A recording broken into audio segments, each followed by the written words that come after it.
Hey everyone! Today I'm going to show you exactly how to get the Muramasa in Terraria. If you want one of the coolest early game swords, and a key ingredient for crafting the legendary Knight's Edge and eventually the Zenith, you're in the right place. Let's jump in.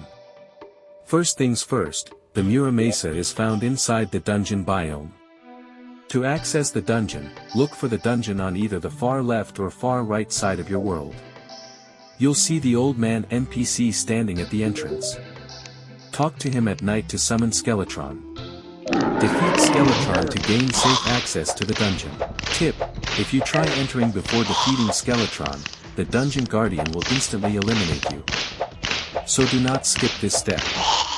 Once inside the dungeon, you'll need golden keys to open locked gold chests.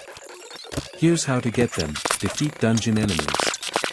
Golden keys drop randomly from most enemies inside the dungeon. They are not the same as shadow keys. Make sure you're using golden keys.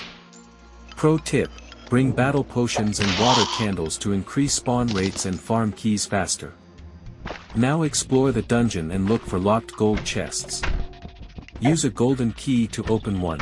The Muramasa has a 14% chance to appear inside. If you don't get it, keep farming keys and opening more chests. The Muramasa is a fast melee sword with auto swing, making it extremely strong in pre-Hardmode. It's also used to craft the Knight's Edge.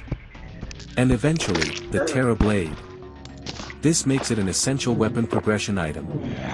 If this guide helped you out, drop a like and subscribe for more Terraria tutorials. Let me know in the comments what weapon I should cover next. See you in the next one.